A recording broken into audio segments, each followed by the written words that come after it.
ਅੱਜ ਦੇ ਖਬਰਾਂ ਦੇ ਬੁਲੇਟਿਨ 'ਚ ਤੁਹਾਡਾ ਸਭ ਦਾ ਨਿੱਘਾ ਸਵਾਗਤ ਹੈ। ਮੈਂ ਹਾਂ ਸਤਪਾਲ ਸਿੰਘ ਜੌਹਲ ਤੇ ਕਿਸੇ ਵੀ ਤਰ੍ਹਾਂ ਦੀ ਗੱਲਬਾਤ ਕਰਨੀ ਹੋਵੇ ਤਾਂ 416 895 3784 4168953784 ਟੈਲੀਫੋਨ ਨੰਬਰ ਹੈ। ਅੱਜ 6 ਮਈ ਹੋ ਗਈ ਹੈ ਤੇ ਮਈ ਮਹੀਨੇ ਦਾ ਪਹਿਲਾ ਹਫਤਾ ਜਾਰੀ ਹੈ। ਬਰੈਂਪਟਨ, ਮਿਸਿਸਾਗਾ ਤੇ ਕੈਲੇਡਨ ਦੇ ਉਹ ਵਸਨੀਕ ਜੋ ਕਿ ਕਿਸੇ ਸਰੀਰਕ ਮੁਸ਼ਕਲ ਕਰਕੇ, ਕਿਸੇ ਬਿਮਾਰੀ ਕਰਕੇ, ਅਪੰਗਤਾ ਕਰਕੇ ਆਪਣੇ ਘਰੋਂ ਬਾਹਰ ਨਾ ਨਿਕਲ ਸਕਦੇ ਹੋਣ ਤਾਂ ਉਹਨਾਂ ਵਾਸਤੇ ਕਰੋਨਾ ਵਾਇਰਸ ਦੀ ਵੈਕਸੀਨ ਦਾ ਟੀਕਾ ਉਹਨਾਂ ਦੇ ਘਰੇ ਆ ਕੇ ਲਗਾਉਣ ਦੀ ਵਿਵਸਥਾ ਵੀ ਪੀਲ ਰੀਜਨ ਦੇ ਵਿੱਚ ਮੌਜੂਦ ਹੈ। ਇਸ ਦੇ ਬਾਰੇ ਹੋਰ ਜਾਣਕਾਰੀ ਲੈਣੀ ਹੋਵੇ ਤਾਂ 311 ਭਾਵ ਕਿ 311 ਤੇ ਫੋਨ ਕੀਤਾ ਜਾ ਸਕਦਾ ਹੈ ਜਾਂ ਫਿਰ ਪੀਲ ਰੀਜਨ ਦੀ ਵੈਬਸਾਈਟ ਤੋਂ ਹੋਰ ਜਾਣਕਾਰੀ ਲਈ ਜਾ ਸਕਦੀ ਹੈ।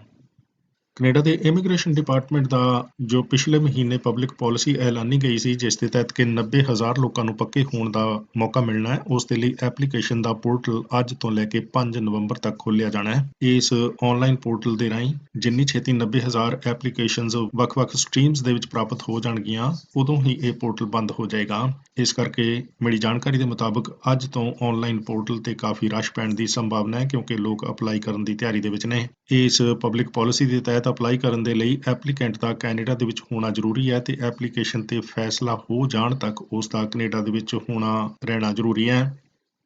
ਕੈਨੇਡਾ ਦੇ ਵੱਲੋਂ ਕਰੋਨਾ ਵਾਇਰਸ ਦੀ ਮਾਰ ਚੱਲ ਰਹੇ ਭਾਰਤ ਦੇਸ਼ ਦੇ ਲੋਕਾਂ ਦੀ ਮਦਦ ਦੇ ਲਈ ਹੋਰ ਕੁਝ ਸਪਲਾਈਜ਼ ਭੇਜੀਆਂ ਜਾ ਰਹੀਆਂ ਨੇ, ਜਿਸ ਦੇ ਵਿੱਚ ਕਿ ਕਰੋਨਾ ਵਾਇਰਸ ਤੋਂ ਰਾਹਤ ਦੇ ਲਈ, ਬਚਾਅ ਦੇ ਲਈ ਵੈਕਲੂਰੀ ਦਵਾਈ ਦੀਆਂ 25,000 ਸ਼ੀਸ਼ੀਆਂ ਤੇ ਇਸ ਦੇ ਨਾਲ ਹੀ 350 ਦੇ ਕਰੀਬ ਵੈਂਟੀਲੇਟਰਸ ਵੀ ਭੇਜੇ ਜਾ ਰਹੇ ਨੇ। ਇਸ ਤੋਂ ਇਲਾਵਾ ਕੈਨੇਡਾ ਦੀ ਸਰਕਾਰ ਦੇ ਵੱਲੋਂ ਯੂਨੀਸੈਫ ਦੇ ਨਾਲ ਸਹਿਯੋਗ ਕਰਕੇ ਭਾਰਤ ਦੇ ਵਿੱਚ 1450 ਦੇ ਕਰੀਬ ਆਕਸੀਜਨ ਕਨਸੈਂਟਰੇਟਰਸ ਮੁਹੱਈਆ ਕਰਵਾਉਣ ਦੇ ਵਿੱਚ ਮਦਦ ਕੀਤੀ ਜਾ ਰਹੀ ਹੈ। ਇਸ ਤੋਂ ਪਹਿਲਾਂ ਕੈਨੇਡਾ ਦੀ ਸਰਕਾਰ $10 ਮਿਲੀਅਨ ਕੈਨੇਡਾ ਦੀ ਰੈੱਡ ਕਰਾਸ ਸੁਸਾਇਟੀ ਨੂੰ ਦੇ ਚੁੱਕੇ ਨੇ, ਜੋ ਕਿ ਭਾਰਤ ਦੇ ਵਿੱਚ ਰਾਹਤ ਕਾਰਜ ਦੇ ਵਿੱਚ ਸ਼ਾਮਲ ਰੈੱਡ ਕਰਾਸ ਸੁਸਾਇਟੀ ਨੂੰ ਮੈਡੀਕਲ ਸਪਲਾਈ ਤੇ ਹੋਰ ਸੇਵਾਵਾਂ ਦੇ ਵਿੱਚ ਸਹਾਈ ਹੋਣਗੇ। ਟੋਰਾਂਟੋ ਏਰੀਆ ਦੇ ਵਿੱਚ ਪੈਟਰੋਲ ਪੰਪਾਂ ਤੇ ਜਾਂ ਫਿਰ ਕਹਿ ਲਓ ਵੀ ਗੈਸ ਸਟੇਸ਼ਨਾਂ ਤੇ ਗੈਸ ਦੀ ਕੀਮਤ ਭਾਵ ਕਿ ਪੈਟਰੋਲ ਦੀ ਕੀਮਤ ਲਗਾਤਾਰਤਾ ਦੇ ਨਾਲ ਵਧਣਾ ਜਾਰੀ ਹੈ ਤੇ ਬੀਤੀ ਰਾਤ ਵੀ ਲਗਭਗ 3 ਸੈਂਟ ਦੇ ਕਰੀਬ 1 ਲੀਟਰ ਦੀ ਪ੍ਰਾਈਸ ਜੋ ਹੈ ਮਹਿੰਗੀ ਹੋ ਗਈ ਹੈ। ਹੁਣ ਕੁੱਲ ਮਿਲਾ ਕੇ ਟੋਰਾਂਟੋ, ਬਰੈਂਪਟਨ, ਮਿਸਿਸਾਗਾ ਤੇ ਕੈਲੇਡਨ ਇਲਾਕੇ ਦੇ ਵਿੱਚ 1 ਲੀਟਰ ਗੈਸ ਜੋ ਹੈ ਇਹ $1.30 ਤੋਂ ਵੱਧ ਕੇ $1.35 ਦੇ ਆਸ-ਪਾਸ ਵੀ ਕਿਤੇ-ਕਿਤੇ ਕੀਮਤ ਹੋ ਚੁੱਕੀ ਹੈ। ਗੈਸ ਦੀ ਕੀਮਤ ਕੈਨੇਡਾ ਦੇ ਵਿੱਚ ਅਗਲੇ ਮਹੀਨਿਆਂ ਜਾਂ ਸਾਲਾਂ ਦੇ ਦੌਰਾਨ ਬਹੁਤ ਜ਼ਿਆਦਾ ਘਟਣ ਦੀ ਸੰਭਾਵਨਾ ਨਹੀਂ ਹੈ, ਕਿਉਂਕਿ ਫੈਡਰਲ ਕਾਰਬਨ ਟੈਕਸ ਹੈ ਜੋ ਇਹ ਗੈਸ ਦੇ ਉੱਤੇ 2030 ਤੱਕ ਲਗਾਤਾਰਤਾ ਦੇ ਨਾਲ ਵਧਦਾ ਰਹੇਗਾ।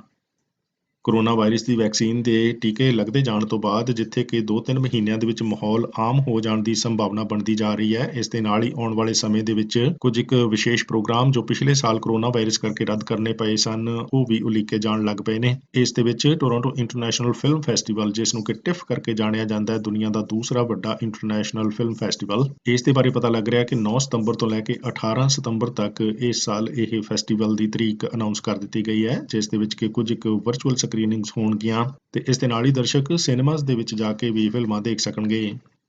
ਪੀਲ ਰੀਜਨ ਦੇ ਵਿੱਚ ਅੱਜ ਬਰੈਂਪਟਨ, ਮਿਸਿਸਾਗਾ ਤੇ ਕੈਲੇਡਨ ਦੇ ਵਾਸੀ ਜਿਨ੍ਹਾਂ ਦੀ ਉਮਰ 18 ਸਾਲ ਤੋਂ ਜ਼ਿਆਦਾ ਹੈ, ਉਹਨਾਂ ਸਾਰੇ ਹੀ ਵਸਨੀਕਾਂ ਨੂੰ ਕਰੋਨਾ ਵਾਇਰਸ ਦੀ ਵੈਕਸੀਨ ਲਵਾਉਣ ਦੇ ਲਈ ਅਪਾਇੰਟਮੈਂਟ ਮਿਲਣੀ ਸੰਭਵ ਹੋ ਗਈ ਹੈ। ਉਧਰ ਪੀਲ ਪੁਲਿਸ ਦੀ 에ਅਰਪੋਰਟ ਡਿਵੀਜ਼ਨ ਨੇ ਟੋਰਾਂਟੋ ਪੀਅਰਸਨ ਇੰਟਰਨੈਸ਼ਨਲ 에ਅਰਪੋਰਟ ਤੇ ਇੱਕ 33 ਸਾਲ ਦਾ ਵਿਅਕਤੀ ਚਾਰਜ ਕੀਤਾ ਹੈ, ਜਿਸ ਤੇ ਇਹ ਦੋਸ਼ ਲੱਗੇ ਨੇ ਕਿ ਉਸਨੇ ਵਿਦੇਸ਼ ਤੋਂ 에ਅਰਪੋਰਟ ਦੇ ਅੰਦਰ ਪਹੁੰਚ ਕੇ ਕਰੋਨਾ ਵਾਇਰਸ ਦੇ ਟੈਸਟ ਦੀ ਨਕਲੀ ਰਿਪੋਰਟ ਜੋ ਹੈ ਉਹ ਇਮੀਗ੍ਰੇਸ਼ਨ ਆਫੀਸਰਜ਼ ਨੂੰ ਦਿੱਤੀ। ਇਸ ਵਿਅਕਤੀ ਦੀਆਂ ਅਗਲੀਆਂ ਪੇਸ਼ੀਆਂ ਬਰੈਂਪਟਨ ਕੋਰਟ ਦੇ ਵਿੱਚ ਪੈਣਗੀਆਂ। ਉਧਰ ਹੈਲਥ ਕੈਨੇਡਾ ਦੇ ਵੱਲੋਂ ਬੀਤੇ ਕੱਲ ਫਾਈਜ਼ਰ ਦੀ ਕੋਵਿਡ-19 ਵੈਕਸੀਨ 12 ਸਾਲ ਜਾਂ ਇਸ ਤੋਂ ਵੱਡੀ ਉਮਰ ਦੇ ਬੱਚਿਆਂ ਦੇ ਵਾਸਤੇ ਵੀ ਅਪਰੂਵ ਕਰ ਦਿੱਤੀ ਗਈ ਹੈ। ਇਹ ਵੈਕਸੀਨ 16 ਸਾਲ ਜਾਂ ਇਸ ਤੋਂ ਵੱਡੀ ਉਮਰ ਦੇ ਲੋਕਾਂ ਦੇ ਲਈ ਪਹਿਲਾਂ ਹੀ ਅਪਰੂਵ ਕੀਤੀ ਜਾ ਚੁੱਕੀ ਹੈ। ਅਮਰੀਕਾ ਦੇ ਵਿੱਚ 2200 ਦੇ ਕਰੀਬ ਬੱਚਿਆਂ ਤੇ ਕੀਤੇ ਗਏ ਐਕਸਪੈਰੀਮੈਂਟ ਤੋਂ ਬਾਅਦ ਪਤਾ ਲੱਗਾ ਕਿ ਕਿਸੇ ਇੱਕ ਵੀ ਬੱਚੇ ਨੂੰ ਇਹ ਦਵਾਈ ਦਾ ਟੀਕਾ ਲਗਾਉਣ ਤੋਂ ਬਾਅਦ ਕੋਈ ਮੁਸ਼ਕਲ ਪੇਸ਼ ਨਹੀਂ ਆਈ। ਇਹ ਫਾਈਜ਼ਰ ਦੀ ਵੈਕਸੀਨ ਬੱਚਿਆਂ ਵਾਸਤੇ ਕੈਨੇਡਾ ਦੇ ਵਿੱਚ ਅਪਰੂਵ ਭਾਵੇਂ ਹੋ ਗਈ ਹੈ, ਪਰ ਓਨਟਾਰੀਓ ਦੀ ਸਰਕਾਰ ਦੇ ਵੱਲੋਂ ਹਾਲ ਦੀ ਘੜੀ ਬੱਚਿਆਂ ਨੂੰ ਟੀਕੇ ਕਦੋਂ ਲਗਾਏ ਜਾਣੇ ਸ਼ੁਰੂ ਕਰਨੇ ਨੇ, ਇਸ ਦਾ ਕੋਈ ਪ੍ਰੋਗਰਾਮ ਨਹੀਂ ਐਲਾਨਿਆ ਗਿਆ।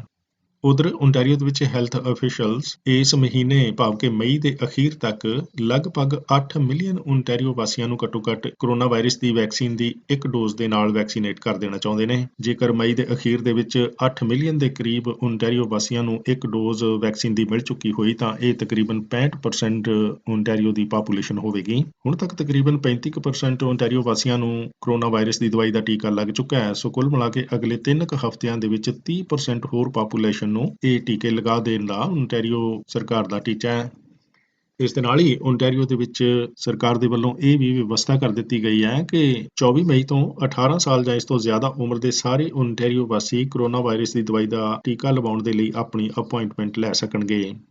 ਉਧਰ ਪੀਲ ਰੀਜਨ ਦੇ ਵਿੱਚ ਭਾਵ ਕਿ ਬਰੈਂਪਟਨ, ਮਿਸਿਸਾਗਾ ਤੇ ਕੈਲੇਡਨ ਦੇ ਵਿੱਚ ਕੁਝ ਇੱਕ ਹੋਰ ਕੰਪਨੀਆਂ ਦੇ ਵੱਲੋਂ ਵਰਕਪਲੇਸ ਤੇ ਹੀ ਲੋਕਾਂ ਨੂੰ ਜਾਂ ਕਹ ਲਓ ਕਿ ਆਪਣੇ ਵਰਕਰਸ ਨੂੰ ਵੈਕਸੀਨੇਟ ਕਰਨ ਦਾ ਪ੍ਰੋਗਰਾਮ ਜੋ ਹੈ ਇਹ ਬਣਾ ਲਿਆ ਗਿਆ ਹੈ। ਇਸ ਦੇ ਵਿੱਚ air Canada, Walmart, Loblaws, Magna, HelloFresh ਤੇ ਪਿਊਰੋਲੇਟਰ ਸ਼ਾਮਲ ਨੇ। ਪੀਲ ਰੀਜਨ ਦੇ ਵਰਕਪਲੇਸ ਵੈਕਸੀਨੇਸ਼ਨ ਪਲਾਨ ਦੇ ਤਹਿਤ ਜਿੱਥੇ ਵਰਕਰਸ ਕੰਮ ਕਰਦੇ ਹੋਣ ਉਹਨਾਂ ਦੇ ਕੰਮ ਵਾਲੀ ਜਗ੍ਹਾ ਤੇ ਟੀਕਾ ਲਗਾਉਣ ਦਾ ਪ੍ਰਬੰਧ ਕੀਤਾ ਜਾਂਦਾ ਹੈ।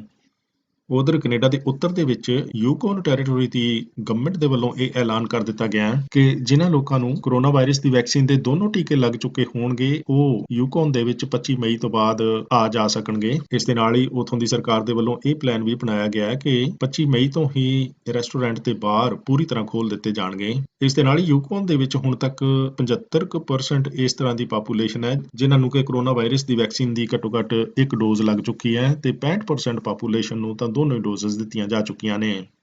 ਉਧਰ ਟੋਰਾਂਟੋ ਦੇ ਵਿੱਚ ਬੀਤੇ ਕੱਲ ਤੱਕ ਤਕਰੀਬਨ 12.5 ਲੱਖ ਲੋਕਾਂ ਨੂੰ ਵੈਕਸੀਨ ਦੇ ਟੀਕੇ ਲਗਾਏ ਜਾ ਚੁੱਕੇ ਨੇ। ਕਹਿਣ ਦਾ ਮਤਲਬ ਕਿ ਘੱਟੋ ਘੱਟ ਇੱਕ ਡੋਜ਼ ਲਗਾਈ ਜਾ ਚੁੱਕੀ ਹੈ। ਪੀਲ ਰੀਜਨ ਦੇ ਵਿੱਚ ਪੈਂਦੇ ਸ਼ਹਿਰ ਬਰੈਂਪਟਨ, ਮਿਸਿਸਾਗਾ ਤੇ ਕੈਲੇਡਨ ਦੇ ਵਿੱਚ ਹੁਣ ਤੱਕ 5,70,000 ਦੇ ਕਰੀਬ ਲੋਕਾਂ ਨੂੰ ਕੋਰੋਨਾ ਵਾਇਰਸ ਦੀ ਦਵਾਈ ਦਾ ਘੱਟੋ ਘੱਟ ਇੱਕ ਟੀਕਾ ਲੱਗ ਚੁੱਕਾ ਹੈ। ਸੋ ਇਹਨਾਂ ਤਿੰਨਾਂ ਸ਼ਹਿਰਾਂ ਦੇ ਵਿੱਚ ਰਹਿੰਦੇ 40% ਇਸ ਤਰ੍ਹਾਂ ਦੇ ਬਾਲਗ ਜਿਨ੍ਹਾਂ ਦੀ ਉਮਰ 18 ਸਾਲ ਜਾਂ ਇਸ ਤੋਂ ਜ਼ਿਆਦਾ ਹੈ ਉਹਨਾਂ ਨੂੰ ਕੋਰੋਨਾ ਵਾਇਰਸ ਤੋਂ ਵੈਕਸੀਨੇਟ ਕੀਤਾ ਜਾ ਚੁੱਕਾ ਹੈ। 26,000 ਤਾਂ ਵਸਨੀਕ ਇਸ ਤਰ੍ਹਾਂ ਦੇ ਨੇ ਜਿਨ੍ਹਾਂ ਨੂੰ ਵੈਕਸੀਨ ਦੀਆਂ ਦੋਨੋਂ ਹੀ ਡੋਜ਼ਸ ਦਿੱਤੀਆਂ ਜਾ ਚੁੱਕੀਆਂ ਨੇ। ਉਧਰ ਪੰਜਾਬ ਤੋਂ ਪ੍ਰਾਪਤ ਹੋਏ ਉਦਾਸ ਕਰਨ ਵਾਲੇ ਅੰਕੜਿਆਂ ਦੇ ਮੁਤਾਬਕ ਪੰਜਾਬ ਸਰਕਾਰ ਨੇ ਅੱਜ ਇਹ ਗੱਲ ਮੰਨੀ ਹੈ ਕਿ ਪੂਰੇ ਪੰਜਾਬ ਦੇ ਵਿੱਚ ਪਿਛਲੇ 24 ਘੰਟਿਆਂ ਦੇ ਦੌਰਾਨ 180 ਕੋਰੋਨਾ ਵਾਇਰਸ ਦੇ ਮਰੀਜ਼ਾਂ ਦੀਆਂ ਮੌਤਾਂ ਹੋਈਆਂ ਨੇ। ਉਧਰ ਭਾਰਤ ਭਰ ਦੇ ਵਿੱਚ ਸਰਕਾਰ ਨੇ ਮੰਨਿਆ ਕਿ 3980 ਮਰੀਜ਼ਾਂ ਦੀਆਂ ਮੌਤਾਂ 24 ਘੰਟਿਆਂ ਦੇ ਵਿੱਚ ਹੋ ਗਈਆਂ ਨੇ। ਭਾਰਤ ਭਰ ਦੇ ਵਿੱਚ ਪਿਛਲੇ 24 ਘੰਟਿਆਂ ਦੇ ਦੌਰਾਨ 4,12,000 ਤੋਂ ਜ਼ਿਆਦਾ ਲੋਕਾਂ ਦੇ ਕੋਰੋਨਾ ਵਾਇਰਸ ਦੇ ਟੈਸਟ ਪੋਜ਼ਿਟਿਵ ਆਏ ਨੇ।